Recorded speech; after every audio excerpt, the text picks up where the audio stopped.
हाय ladies, अस्सलाम वालेकुम। तो स्टार्ट करते हैं अपना रिव्यू रिएक्शन वीडियो। बात करते हैं यहाँ पर हम चाचा हाजी की और फिर मिस्टर साजिद की और फिर सितारा की और फिर नजमा की, और इस तरह एक रिव्यू आपके साथ प्लेस करते हैं। आप लोगों को क्या लगता है कि अब तक ये सारे जो हैं वो विलेज में ही हैं?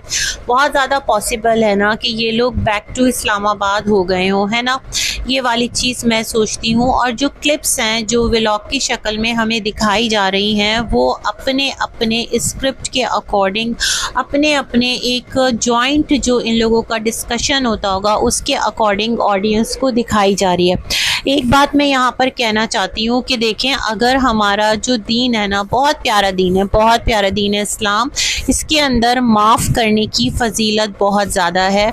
तो यहाँ पर ये भी हमें सिखाया गया है कि आप अगर अपना कोई प्रोडक्ट आगे सेल करते हैं ना, तो उसको झूठ बोल के सेल मत करें, उसमें जो है ना लोगों को धोखा मत दें, और लोगों को धोखा देकर झूठ बोलकर अपने लिए जो एक कहते हैं ना ज़रिया मौश है वो इख्तियार मत करें। आप अपने सौदे में क्लियर रहें। अगर आपका जो सौदा है, जो प्रोडक्ट है, उसमें कोई कमी बेशी है तो लोगों को बता दें, लोगों से वो चीज़ छुपाएं नहीं। तो दीन के अगर हम उस पर चलते हैं ना, तो सबसे पहले तो हम यहाँ अगर अपने व्लॉगर्स को देखते हैं तो कितने लोग हैं, ये व्लॉगर्स जो हैं अपने व्लॉग्स पब्लिश करते हैं जिसको ये अपनी लाइफ कहते हैं, और जब देखने वाले उस पर रिव्यू कर रहे होते हैं या कमेंट्स कर रहे होते हैं तो कहते हैं ये हमारी प्राइवेट लाइफ है, इसमें कोई दखल अंदाजी ना करे। तो बेसिकली ये आपका जो लाइफ नहीं है, ये आपकी प्रोडक्ट है जिसको आप यूट्यूब पर मार्केट कर रहे हो, जिसको आप यूट्यूब पर सेल कर रहे हो, है ना? तो अगर आप एक प्रोडक्ट को आगे दिखा रहे हो तो यहाँ पर ऑनेस्टी कहते हैं ना इज़ द बेस्ट पॉलिसी। तो अगर आप इस्लाम को फॉलो करने वाले लोग हैं, अगर आप दीन पर चलने वाले लोग हैं, तो आप उन तमाम तर बातों का ख्याल रखकर अपना प्रोडक्ट आगे सेल करेंगे कि जिसके बारे में दीन आपसे मुतालबा करता है। और सबसे बड़ी बात यह है कि आपका इंटेंशन किसी को धोखा देना ना हो, क्योंकि जो देखने वाली ऑडियंस है वो ख़रीदार है, वो यहाँ रेवेन्यू आपका जनरेट करवा रही है, वो अपना व्यू आपको दे रही है, वो अपना नेट इस्तेमाल कर रही है, उसको कोई बेनिफिट नहीं मिल रहा सिवाय इसके कि आप उसको कोई वैल्यूज़ दे रहे हैं, आप उसको कुछ अच्छा इन्फ्लुएंस कर रहे हैं, तो ये एक बेनिफिट है। अदरवाइज़ आप उसको झूठ दिखा रहे हैं, आप उसके इमोशन से खेल रहे हैं, आप उसको धोखा दे रहे हैं, तो फिर यहाँ पर आप ख़रीदार के साथ बददयांती कर रहे हैं। ठीक है, तो ये बात मैं कहना चाहती थी। होप सो जो लोग यहाँ पर एक जो इस टाइम सितारा, नजमा, साजिद और इन सब का एक मीटअप हुआ है, उसको कह रहे हैं कि सितारा ने कोई बहुत एक यहाँ पर एक कहते हैं ना हमेशा से वो सितारा को ही जस्टिफाई करने के लिए, अगर वो माफ़ कर दे तो ठीक है, अगर नहीं माफ़ करे तो आप कहते हैं उसका हक़ है, वो सबसे इस तरह से मिले, सबसे इस तरह से बदला ले, जो भी है ना? तो हो सकता है आप लोगों को मेरी बात समझ में आ गई हो, उसका जवाब आप लोगों को अच्छी तरह से जो है वो मिल गया हो। तो खैर, अब हम बढ़ते हैं आगे और बात करते हैं चाचा हाजी की वीडियो पर। तो जो चाचा हाजी हैं उन्होंने लिखा, देखा जो मेरी वाइफ है वो पहुंच गई नजमा और फारूक के घर। अब ये सिर्फ एक कैप्शन था, एक टाइटल था, या बहुत सारे लोगों को एक जवाब था, तंजिया एक हंसी थी और एक चैलेंज था कि जो लोग यहाँ पर बैठकर दिन रात हमें कह रहे होते हैं गुलाम साहब जो हैं वो ख़राब हैं, तो नजमा ख़राब है, तो गुलाम के बच्चे धोखेबाज हैं, तो फारूक ऐसा है, तो फारूक माँ का लाडला है। अरे हाँ, ये माँ का लाडला, ये भी तो एक निकला हुआ है ना, माँ का लाडला, माँ का लाडला कहकर उसको ट्रोल करते हैं। तो मेरे ख्याल में वो सब लोग अब क्या देख रहे होंगे कि वाक़यतन फारूक है माँ का लाडला। अगर मामू नदीम और फारूक के दरमियान कंपैरिजन किया जाए तो जो माँ है उनकी मोहब्बत फारूक के लिए बहुत ज़्यादा क्लियर है, और उसमें कोई दो राय नहीं है ना? ये कोई झूठ नहीं है, ये कोई ताना नहीं है, ये तो रियलिटी है। और इसको ताना बनाकर जो भी लोग फारूक को मेरे ख्याल में क्वेश्चन कर रहे होते हैं, वो अभी इस टाइम ना खुद अपनी बगलें झाँक रहे होंगे कि अरे भैया, ये हम कहते हैं तो कहते क्या हैं। और ऑडियंस बेचारी जो कि इसी चीज़ को टॉन्ट बनाकर यहाँ पर इस घराने को एक होता है ना ट्रोल कर रही होती है, एक घराने पर सवाल उठा रही होती है। तो खैर एनीवेज आगे बढ़ते हैं। बार बार जो ऑडियो है ना वो पॉज करनी पड़ी है मुझे। तो जो चाचा जी हैं उन्होंने कहा कि देख लो हम एक हैं और हम एक थे और हम एक रहेंगे। साजिद से भी मैंने जो है वो रिश्ते हैं, तो मैंने बहुत तरीके से बात की थी और ऐसा कोई मसला नहीं है। तो देख लो तमाम तर चीज़ें किस तरह से, और मैं जो हूँ मैं हमेशा सही बात कर रहा होता हूँ, गलत बात नहीं कर रहा होता। और आप लोग मुझ पर बात मत करो, मुझ पर बात मत करो। तो चाचा जब आप आकर इतने बड़े प्लेटफॉर्म पर वीडियो डालेंगे तो आप कैसे एक्सपेक्ट कर सकते हैं कि कोई आप पर बात नहीं करेगा? सभी बात करेंगे। आप एक व्लॉगर हैं, आप आकर यहाँ पर अपनी ज़िंदगी शेयर क्यों कर रहे हैं? किसको सुना रहे हैं? लोगों को सुना रहे हैं ना। तो जब लोगों को सुना रहे हैं तो लोग राय भी देंगे, लोग अपना पॉइंट ऑफ व्यू भी रखेंगे। आप यहाँ पर एक व्लॉगर की तरह अपनी लाइफ स्टोरी, अपनी जर्नी, अपनी ईची बीची, उस दफ़ा क्या हुआ तो इस दफ़ा क्या हुआ, ये तमाम तर बातें रखेंगे तो लोग फिर उस पर अपनी राय देंगे, है ना। लेकिन हाँ, ये ज़रूर गलत है कि किसी को किसी की मौत की बिला वजह बद्दुआ देना। चाचा को पता नहीं किसने कह दिया कब्र का।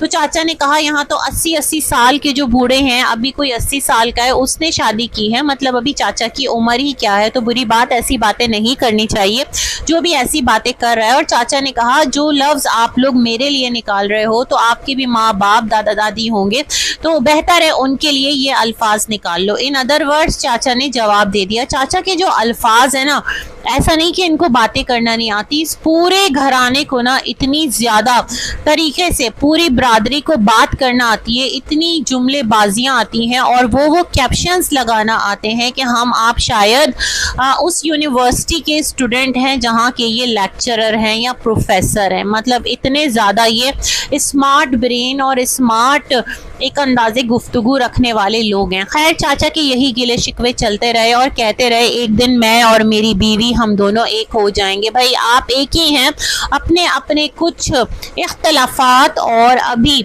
वक्ती मफादात की वजह से कुछ इस तरह की चीज़ें चल रही हैं यूट्यूब की वजह से, क्योंकि यहाँ पर हर एक को अपना अपना इमेज, अपना अपना जो एम्पायर है वो खड़ा करके रखना है और उसके अकॉर्डिंग जो चीज़ें हैं ना, शतरंज की बिसात उसको लेकर चलना है, उस पर काम करना है। तो बस इससे ज़्यादा और तो कुछ भी नहीं है। तो खैर जो चाचा जी हैं ना, उनके इरादे पता नहीं क्या हैं, क्योंकि वो बता रहे हैं कि अभी भी वो एक शादी जो है वो करने का अपने अंदर स्टेमिना रखते हैं। खैर जनाब, शादियां करना ही जो है वो ज़िंदगी नहीं है। मामलात को निभाना, ज़िंदगी निभाना और शादी को अच्छे तरीके से लेकर चलना वो लाइफ है। इन्होंने रजब के हवाले से भी बात की। तो जो रजब और ईमान की लाइफ है ना, उसकी जो तमाम तर सिलसिले हैं वो किसी ने ख़राब नहीं किए, वो उनकी अपनी सोच है, उनके अपने मामलात हैं।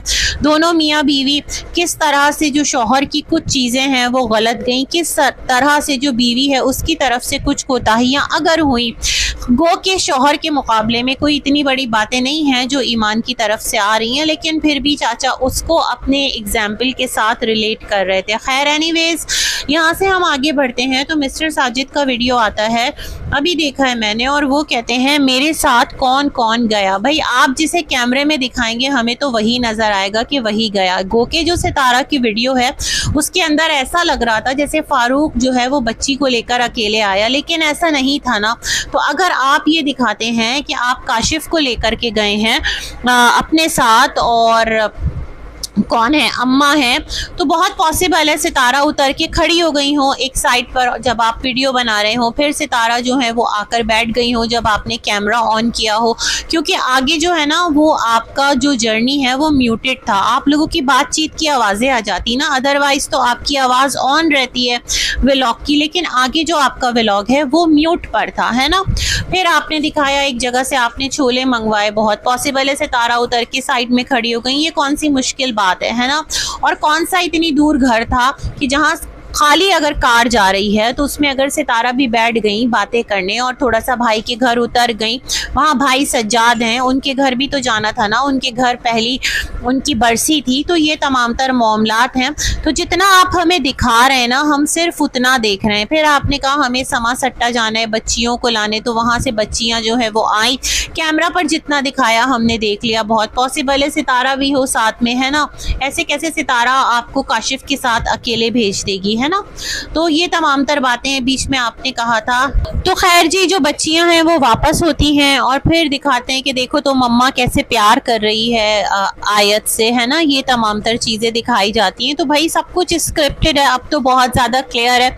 आप लोग जिस तरह से चीज़ों को दिखाने की कोशिश करते हैं उस तरह चीज़ें नज़र आती हैं। और जहाँ तक बात रही माफ़ी तलाफ़ी की, तो जब तमाम तर गिले शिकवे मिट चुके हैं, तमाम तर चीज़ें ख़त्म हो चुकी हैं, तो फिर अपनी ऑडियंस को भी समझाया करें कि जो इतना ज़्यादा तैश में आके आप लोगों की वजह से वबाल अपने ऊपर लेती है और बिला वजह इधर उधर जाकर आपकी मोहब्बत में या किसी और की मोहब्बत में एक दूसरे को कोस रहे होते हैं, एक दूसरे को सुना रहे होते हैं, तो आपका जो प्रोडक्ट है ना, जिस तरह से वो आप सेल कर रहे हैं इस प्लेटफॉर्म पर, तो वो देखा जाएगा कि उसमें कहाँ तक आप जो है ना, जिस तरह बात की जाती है कि हमारे दीन में ये है वो है, तो उन तमाम तर चीज़ों पर आप खरे उतरते हैं और कितनी ईमानदारी से अपने सौदे को पूरा प्योर कर कर और एक उसको मतलब देखने वाली ऑडियंस को किस तरह से आप आगे डिलीवर कर रहे हैं, ये बहुत मैटर करता है। बस जी, इसी के साथ रिव्यू करते हैं एंड अल्लाह हाफ़िज़।